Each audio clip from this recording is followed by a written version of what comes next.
लगाइए। और ये शंकराचार्य जी को अब संगम नोद से अच्छे वाट मार के आगे भी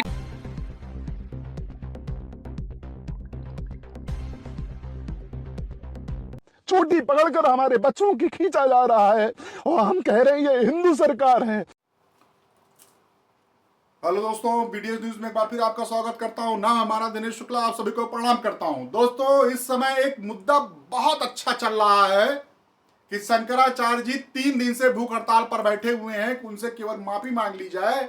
वो ये भी नहीं कह रहे हैं मैं नहाने रथ से ही जाऊंगा, वो तो बोल रहे हैं हमसे एक प्रशासन माफी मांग ले, बस बात खत्म हो गई है। 3 दिन से भूख हड़ताल पर बैठे हुए हैं प्रयागराज मांग मेले में, और उनसे माफी मांगने को छोड़िए, उनको नोटिस दे दी गई है।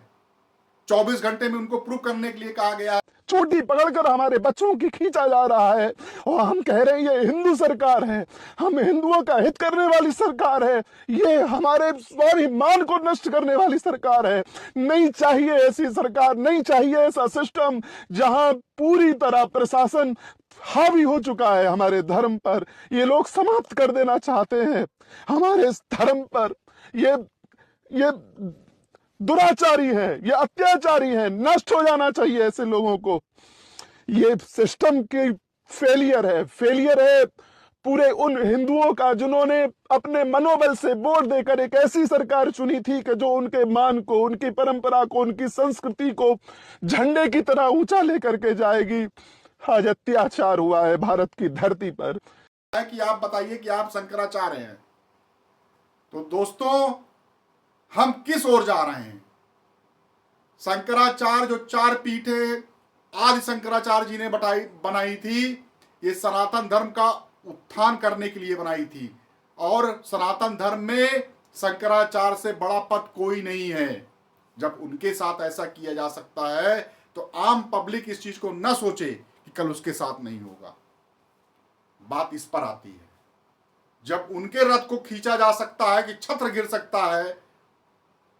जब छत्र गिरने का मतलब आप समझते हैं क्या होता है? कि कभी मुगलों के इतिहास में आप पढ़ के देखिएगा, अंग्रेजों के इतिहास में देखिएगा, किसी की हिम्मत नहीं पड़ी है कि उस छत्र को गिरा दिया हो। उनके छत्र के रथ के छत्र को गिरा दिया गया है। वो प्रतिष्ठा का है, हिंदू धर्म सनातन धर्म की प्रतिष्ठा है, उसको गिरा दिया गया। रथ को घसीट कर 1 किलोमीटर कर दिया गया है। अरे क्या ऐसा अपराध उन्होंने कर दिया? कुछ उन्होंने बोला है, आपको नहीं पसंद आया है तो नहीं पसंद आया है, तो ये बर्ताव आप करेंगे? अरे एफआईआर करके जेल में डाल दिए होते आप कि इस तरह का अपमान। और ये भी आप लोग जान लें कि जो उनको रथ की बात कही जा रही है, किसी गाड़ी की परमिशन नहीं होती है वहां ले जाने की। ऐसा पहली बार नहीं है, ये शंकराचार्य का प्रोटोकॉल में रहा है। आज से नहीं, जब से ये सब शुरू हुआ है सिस्टम, कि शंकराचार्य का रथ वहां तक जाता था, संगम तट तक, और कोई बेरोक टोक उनको हम रोकेंगे? मैं बोल तो रहा हूं, सनातन धर्म का उत्थान का जिम्मेदारी उनके ऊपर है, और उनसे बड़ा कोई है ही नहीं है सनातन धर्म में, शंकराचार्य से बड़ा। उनको परमिशन की जरूरत है। 2500 आदमी उनके जो सन्यासी लोग हैं जा रहे हैं, उनके शिष्य लोग, क्या ऐसी रिकावट आ जा रही है जहां 50 लोग की भीड़ इकट्ठा है? तो गाड़ी, यहां रथ का मामला नहीं है। शंकराचार्य ने कुछ ऐसा बोला था इस पार्टी के बारे में, वो मामला है जहां तक मेरे समझ में आ रहा है। नहीं तो कोई ऐसी बड़ी बात नहीं है।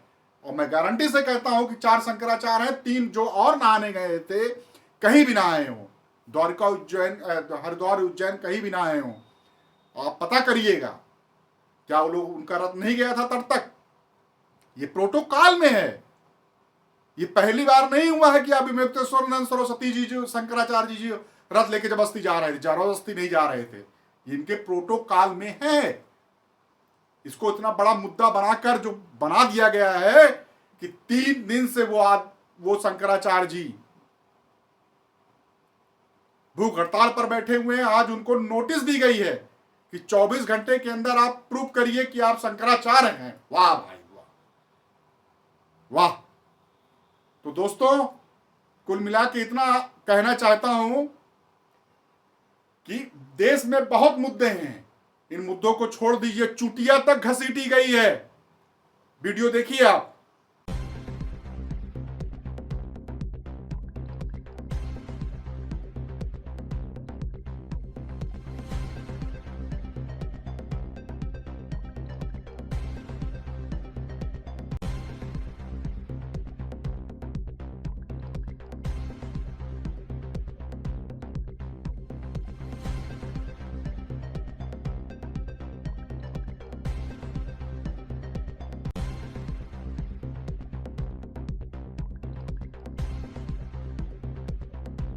चुटिया घसीटी गई है शिष्यों की।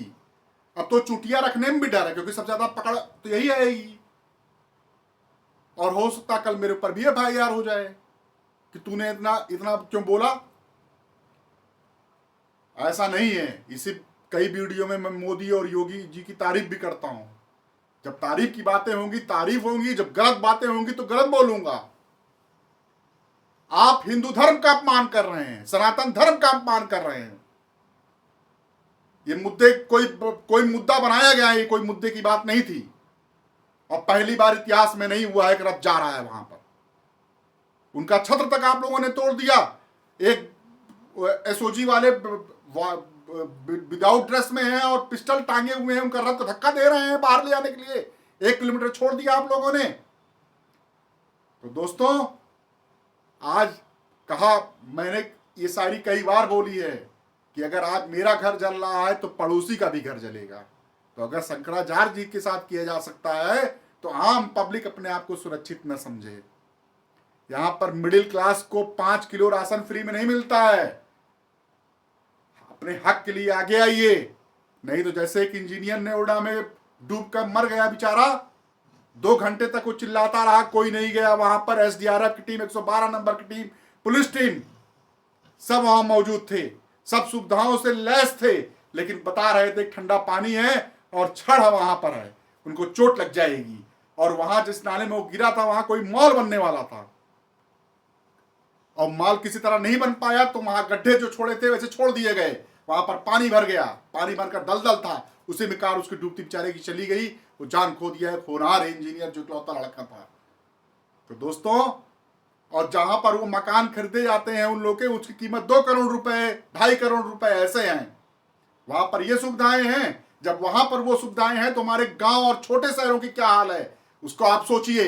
इन मुद्दों में मत भटकिए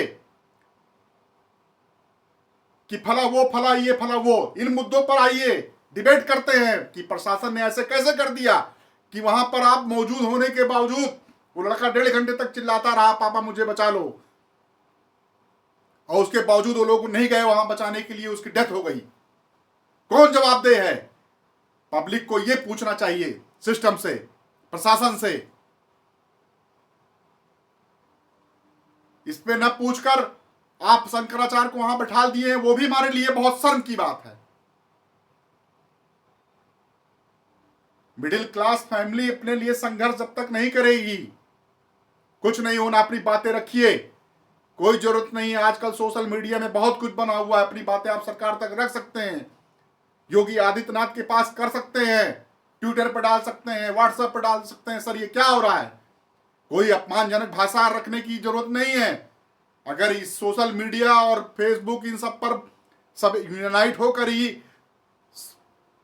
हो सकता है योगी आदित्यनाथ को भ्रामक चीजें फैलाई जा रही हो इन्हीं के अधिकारियों द्वारा।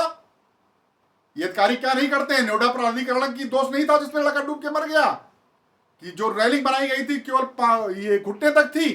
घुटने तक तो ऐसे ही आदमी से जंप करेगा चला जाएगा, वो तो कार थी। और 2.5 घंटे, 2 घंटे से 2 घंटे तक चिल्लाता रहा, पापा मुझे जिंदा रहना है। और लायक औलाद था, इंजीनियर था, जॉब करके रात में लौट रहा था। तो दोस्तों, हम इन टॉपिक पे बात करते हैं, नहीं तो जब एक शंकराचार्य के शिष्यों की चुटिया घसीटी जा सकती है पकड़कर, तो हम आप तो आम हैं। किसी को विरोध करने की जरूरत नहीं है। नेपाल और भूटान बांग्लादेश बनाने की जरूरत है हमारे हिंदुस्तान को। बस सोशल मीडिया ही अपने आप में बहुत है। अगर हम लोग योगी आदित्यनाथ जी के पास, मोदी जी के पास इन विचारों को भेजेंगे कि सर हमको इनसे दिक्कत है। इस सब जो शंकराचार्य के साथ हो रहा है, जो उस लड़के के सब चारे के साथ हुआ, ये जो नोएडा में हुआ है युवराज के साथ, वो घटना नहीं थी, वो एक हत्या है। और ये हत्या प्रशासन ने की है। कोई जवाब पूछा? आप शंकराचार्य में फंसे हुए हैं, शंकराचार्य जी का भी अपमान किया जा रहा है। और उधर एक बड़ी घटना घटी। इसको एक घटना से मत देखिए, बस इतना देखिए कि जब नोएडा और दिल्ली में हो सकता है तो छोटे शहरों गांव में क्या हाल होगी आम पब्लिक की। आइए इस पर विचार करते हैं और उठाइए अपने मोबाइल को, योगी आदित्यनाथ जी के पास भेजिए, सर देखिए क्या हो रहा है इसमें।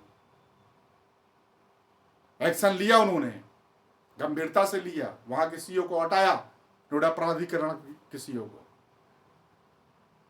आइए मोदी जी के पास करते हैं।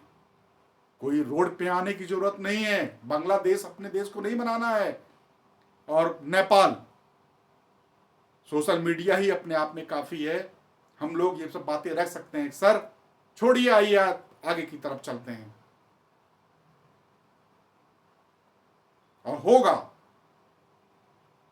तो मेरा रिक्वेस्ट है पर योगी आदित्यनाथ से, नरेंद्र मोदी जी से, कि इन मुद्दों पर शंकराचार्य जी के साथ जो हो रहा है इसको स्टॉप कर दिया जाए। और जो इंजीनियर बेचारे वहां मरे, जो 27 साल का एक लड़का मरा नहीं, उसको मारा गया है, इस सिस्टम ने मारा है, उस पर एक्शन लीजिए कि आइंदा किसी भी 112 नंबर एसडीआरएफ की टीम वहां पहुंचे तो ठंडा पानी नहीं, बर्फ जमी हो तो उसमें कूदें वो लोग। आप सैकड़ों लोग खड़े हुए हैं, एक इंसान वहां मर रहा है, कैसे देख लिया आप लोगों ने। और एक डिलीवरी बॉय आता है, वो कूद जाता है उसमें, क्योंकि उसके अंदर इंसानियत थी। इनके अंदर इतना भय पैदा करिए प्रशासन के अंदर। और योगी आदित्यनाथ जी, आपने तो बड़े बड़े काम कर दिए हैं, आपके लिए कोई बड़ा काम नहीं है। इन छोटे मुद्दों से ध्यान भटकाए मत भटकिए। शंकराचार्य जी का मुद्दा हल कर दीजिए और उस जो युवराज का हुआ है उस पे एक्शन लीजिए, तगड़ा एक्शन लीजिए। और मैं आम पब्लिक को यही कहना चाहता हूं कि इन मुद्दों पर बहुत ज्यादा फोकस मत डालिए। आप केवल सोशल मीडिया के थ्रू ही सब कुछ कर सकते हैं, और अच्छी भाषाओं का यूज करके। प्रशासन जगेगा, मुख्यमंत्री जगेंगे, प्रधानमंत्री जगेंगे। रोड पर आने की जरूरत नहीं है, और ना हमको अपने देश को नेपाल और बांग्लादेश बनाना है। इन्हीं के साथ अपने वीडियो का एंड करता हूं। नेक्स्ट वीडियो में आपसे आज जल्दी ही मिलूंगा। जय हिंद।